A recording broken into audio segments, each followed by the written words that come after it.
नगर सेविका योगिता सुनील कोहली ने पिछले दिनों बीएमसी में एक प्रस्ताव रखा था।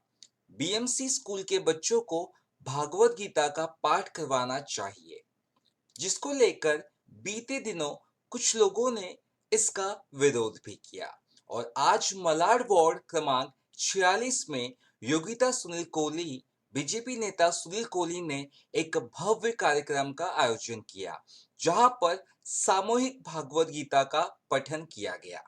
साथ ही साथ भागवत गीता भेंट की गई। पर प्रमुख अतिथि के रूप में बीजेपी आमदार नितेश राणे, खासदार गोपाल शेट्टी, मंगल प्रभात लोधा, सुनील कोहली, योगिता सुनील कोहली समेत कई बीजेपी के दिग्गज नेता व कार्यकर्ता उपस्थित रहे।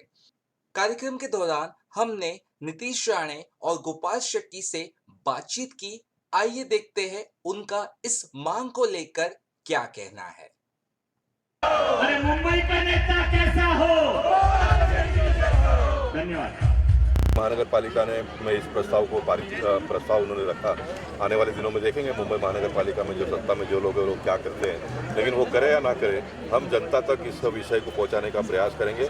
हमारे आने वाली जो पीढ़ी है वो भगवत गीता सीखे और भगवत गीता के अनुसार अपना जीवन जिए और देश और समाज के बारे में सोचे। उसके पीछे की कल्पना यही है। और ये आपने अपने भाषण में कहा कि जिस तरीके से कृष्ण भगवान ने सच का साथ दिया था, वो मैंने कहा ना, कृष्ण भगवान ने गीता में क्या है कि सत्य का साथ देने का और गलत है उसके साथ में लड़ने का, चाहे वो कोई भी हो, घर परिवार के लोग भी हो, समाज में हो, दुनिया के लोग हो, गलत का विरोध करने का, सही का साथ देना। और ये मैंने अपना पूरा जीवन इस प्रकार का जिया है, बचा हुआ जीवन भी इसी प्रकार का। 5 राज्यों में चुनाव हो रहे हैं, तो क्या भाजपा का 5 जगह में जहाँ चुनाव हो रहा है वहाँ भारतीय जनता पार्टी जीतेगी बहुमत से।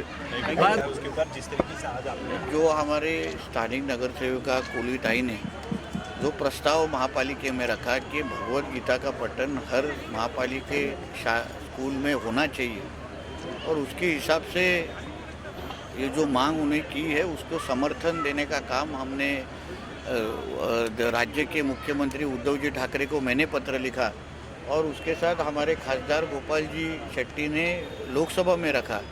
मुझे लगता है ये बहुत महत्वपूर्ण चीज़ है कि हमारे देश में इस तरीके का भगवत गीता का पठन हर स्कूल में होना ही चाहिए। मुझे आश्चर्य लगता है कि इसका विरोध मुंबई महापालिका में हुआ और अभी तक ये राज्य सरकार ने अभी तक ये इसका प्रस्ताव को मतलब मान्यता क्यों दी नहीं, ये मेरे लिए आश्चर्य और दुर्दैव की बात है। क्योंकि हमारे पंतप्रधान मोदी जी के सहकार्य से आज वो फ्लाइट यूक्रेन से काफ़ी लोगों को लेके मुंबई में आई है। इसी तरीके के और जो हमारे भारतीय वहाँ है उनको लेके आने का काम भी हमारी भारत सरकार कर रही है। और पूरे महाराष्ट्र में सर आपका विरोध हो रहा है भाजपा का और ईडी का, इसके बारे में क्या कहना चाहिए? किसका विरोध हो रहा है? भाजपा का और ईडी का। कौन विरोध कर रहा है? कौन विरोध कर रहा है? एनसीपी चोर लोग तो विरोध करेंगे ही ना, चोर लोग तो विरोध करेंगे। और नवाब मलिक गद्दार है, देशद्रोही है, उसके विरोध का कौन गिनता है उसके विरोध? वो दाऊद का पार्टनर है, दाऊद का पार्टनर कितना भी विरोध करो हमको क्या फर्क पड़ता है, उसकी जगह जेल में ही है।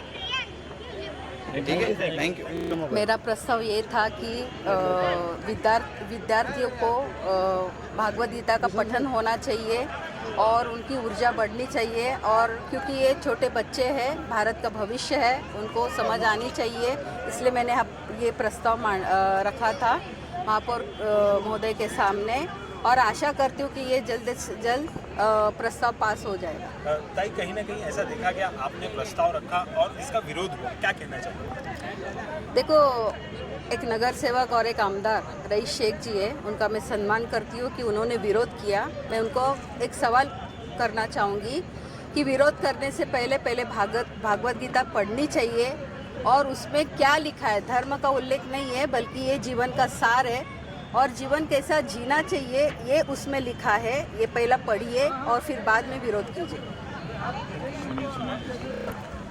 संदेश तो यही देना चाहते हैं कि खास करके आज हमने ये कार्यक्रम मलाड में रखा, और मलाड में रखने का ही कारण ये है कि जो पिछले कई महीनों से आप जो घटनाएं सुनेंगे, मालवनी में जो अल्पसंख्यक हिंदू है उनको वहाँ से स्थलांतर होना पड़ रहा है, उनको मालवनी छोड़ के भागना पड़ रहा है। और इसके लिए आवाज़ उठाने के लिए कई बार हमारे आदरणीय मुंबई के अध्यक्ष मंगल प्रभात लोढ़ा जी, हमारे खासदार, हमारे विरोधी पक्ष नेता प्रवीण दरेकर जी, हमारे नीतीश राणे जी और हम कई बार वहाँ मालवनी में जाके पुलिस के सामने हमें संघर्ष करना पड़ा कि ये क्यों हो रहा है, लेकिन पुलिस उसका सही जवाब नहीं दे पा रही थी। उसको पॉलिटिकल प्रेशर था, यहाँ के लोकल आमदार असलम शेख के वरद हस्त से ये सब हो रहा था और उसका हमने विरोध किया। आप देखेंगे कि मालवनी में हमारे जब राम मंदिर निर्माण के बैनर लगते हैं वो बैनर फाड़े जाते हैं। इसके लिए हमने पूरे वहाँ के जो हिंदुओं को बिंदास रहने के लिए हमने एक संदेश दिया, धर्म रक्षा बंधन किया, वहाँ दिवाली में गए, होली में गए, कई प्रकार के कार्यक्रम में अभी हमने हल्दी कुमकुम कार्यक्रम किया और इसके जरिए एक दुग्ध शर्करा योग है और योगायोग से हमारे आदरणीय खासदार गोपाल शेट्टी जी ने लोकसभा में प्रस्ताव रखा और हमारी योगिता कोहली ने महानगर पालिका में रखा और इसका पूरा प्रतिसाद पूरे देश भर में पहुंचा और सही माने में ये हमारे लिए दुर्भाग्य की बात है। क्या बहुसंख्य हिंदू होने के बाद भी 70 साल में हमारे एजुकेशन में जो भगवत गीता है उसको भले आप धर्म का नाम देंगे लेकिन उसमें धर्म की कोई बात नहीं रखी है। हमें इंसान को किस तरह हमारा बर्ताव करना चाहिए, इंसान को हमारा किस तरह आचरण करना चाहिए, किस तरह हमारा जीवन जीना चाहिए, क्या अधर्म है क्या धर्म है, ये हमें लिखा है और यही हमने मांग की है कि हमारे शालेय शिक्षण में हमारे विद्यार्थियों को भगवत गीता सिखाई जाए, पढ़ाई जाए, पठन की जाए ताकि हमारी आने वाली नस्ल, हमारी पीढ़ी काफ़ी अच्छी हो। आपकी अगर ये मांग स्वीकार नहीं करने का सवाल ही नहीं उठता है, क्योंकि आप अगर लोकसभा में हमारे आदरणीय खासदार गोपाल शेट्टी जी ने जो सवाल उठाया है उसके ऊपर हमारे एजुकेशन मानव संसाधन मंत्री हैं, उन्होंने जो जवाब दिया है, राज्य सरकार को इसका पूरा अधिकार है क्या शालेय शिक्षण में पूरा भगवत गीता और रामायण जैसे पाठ पढ़ाए जाए, क्योंकि आज तक हमारा दुर्भाग्य है, हमारे इतिहास में हमको यही पढ़ाया गया है, बाबर का बाप कौन, हुमायूं का बाप कौन, अकबर क्या, ये 800 साल पुराना हमें इतिहास पढ़ाया गया है। तो हमारे इसमें धर्म के आधार पे और हिंदू धर्म की आख्यायिका है कि इसमें सबको साथ लेके कैसे अच्छे कर्म करने चाहिए वो लिखा है और भगवत गीता का पठन होना ही चाहिए। और रही बात महानगर पालिका की, तो आने वाले समय में ये जो गद्दारी करके जो सरकार में बैठे हैं शिवसेना, वो उसको प्रस्ताव पास करे नहीं करे हमको फर्क नहीं पड़ने वाला है। 1-2 महीने में मुंबई महानगर पालिका का चुनाव होगा, उसमें भारतीय जनता पार्टी का मेयर बनेगा, स्पष्ट बहुमत भारतीय जनता पार्टी को मिलेगा और हम ये प्रस्ताव महानगर पालिका में लाके रहेंगे। क्या बात है कि मलाड विधानसभा में सुनील कोहली जी और योगिता कोहली जी के द्वारा ये प्रस्ताव बीएमसी में रखा गया और हमारे खासदार गोपाल शेट्टी जी के द्वारा लोकसभा में रखा गया। आज धर्म की बात आती है और भागवत गीता एक ऐसा ग्रंथ है, जैसा लोगों ने पढ़ा है अपने जीवन काल में, आज हिंदुस्तान में नहीं एब्रॉड में भी गीता का महत्व लोग बहुत समझने लगे हैं। आज गीता के माध्यम से वहाँ के पहनावा में भी चेंजेस आ गया है। आज हमारे हिंदुस्तान में ये लोग टीपू सुल्तान के नाम पे मैदान बनाने की बात करते हैं। ये भागवत गीता में ये बताया गया है कि युद्ध कैसे करना है और कब करना है और किसके लिए करना है। If anybody want to become a multimillionaire, if anybody, अगर वो गीता पढ़ता है, भागवत गीता पूरा पढ़ लेता है और अपने जीवन में 25% भी अगर अमल करता है तो वो आदमी करोड़पति बनेगा, इसमें कोई दो मत नहीं। रामायण, जैसा कि हमने रामायण की बात की, रामायण एक आदमी को एक बहुत ही खूबसूरत इंसान बनाता है।